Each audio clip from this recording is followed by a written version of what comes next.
Un saludo cordial, nuevamente nos encontramos a todos los alumnos y alumnas del CEPROGAM.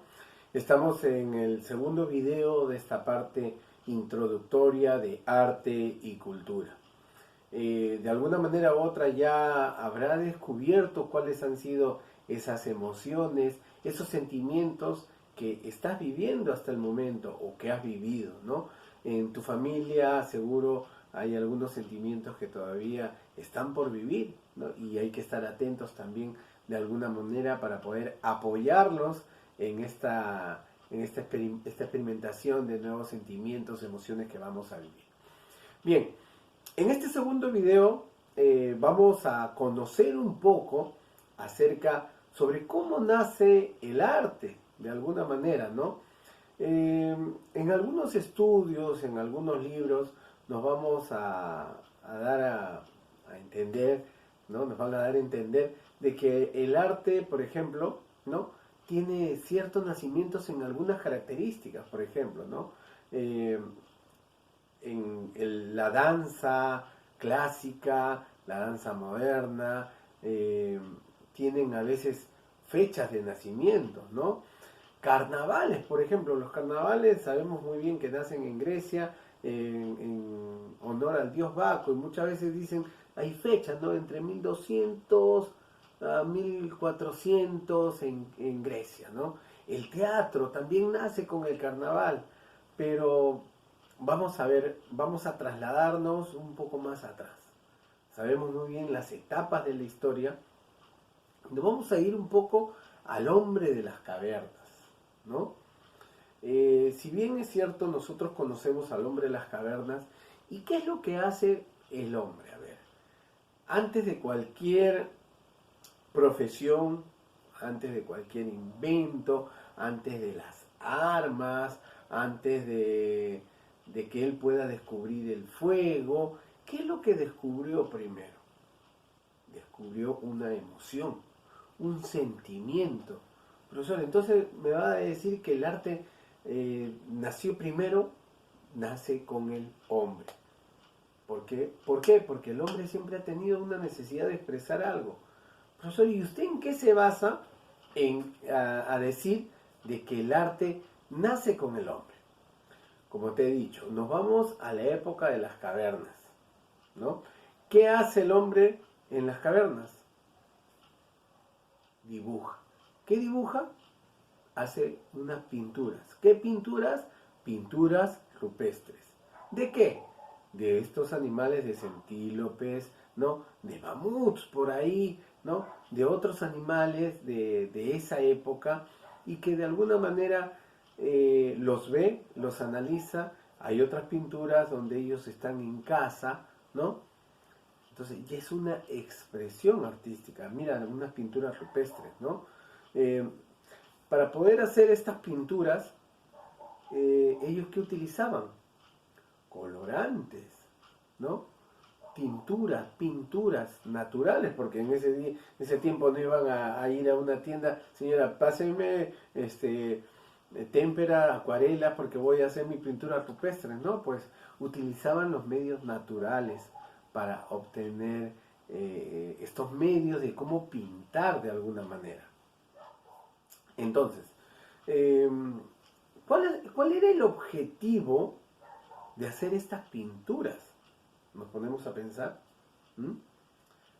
El hombre en las cavernas quería de alguna manera hacer una estrategia de cómo iba a cazar ese mamut. Ahora, una vez que acabara esa estrategia, ¿no? No iba de frente a la caza, sino hacía ceremonias de alguna manera, ¿no? Empezó a tener ciertas deidades con los medios naturales, ¿no? Y nos vamos a dar cuenta de que empezó a ver el sol, empezó a ver la luna, empezó a ver el agua, empezó a ver las piedras y empezó a tener una deidad por algo. Y ellos tenían que expresar, ¿no? Una vez que ellos podían cazar, ¿qué hacían con la piel? Bueno, se vestían. ¿Y qué hacían con las cabezas? ¿Ellos qué? Muchas veces se las colocaban.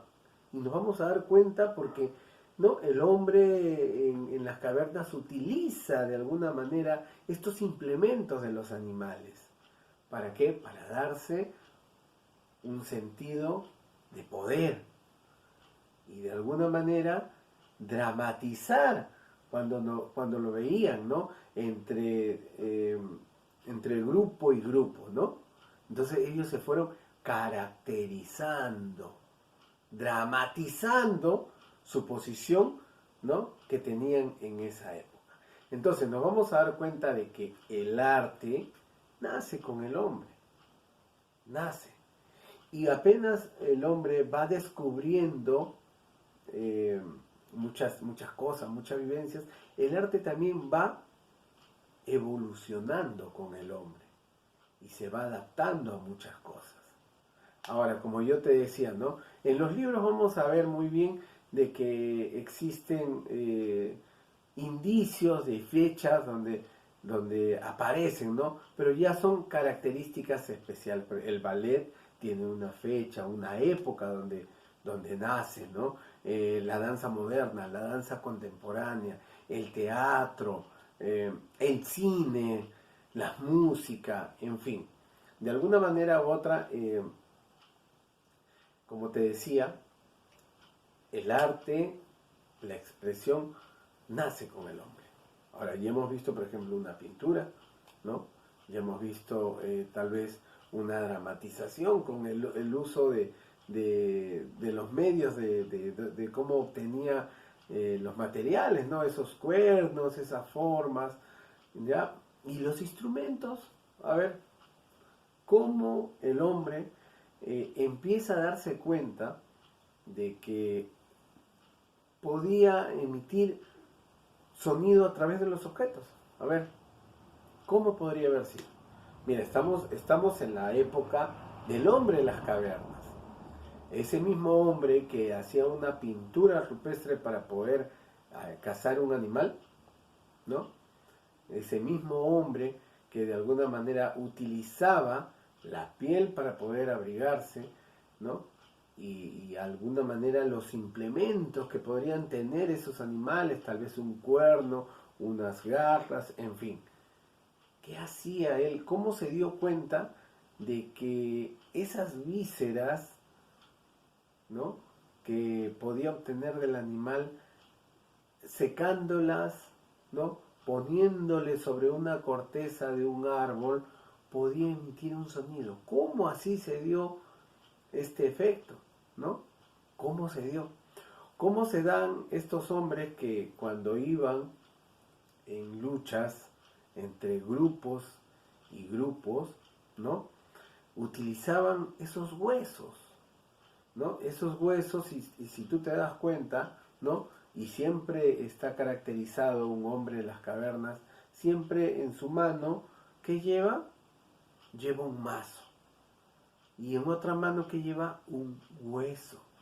Es la caracterización que siempre se le ha dado al hombre en las cavernas, ¿no?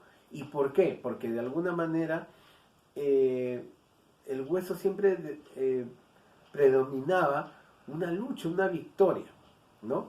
Entonces, por ejemplo, cuando un grupo vencía a otro, utilizaban, ¿no?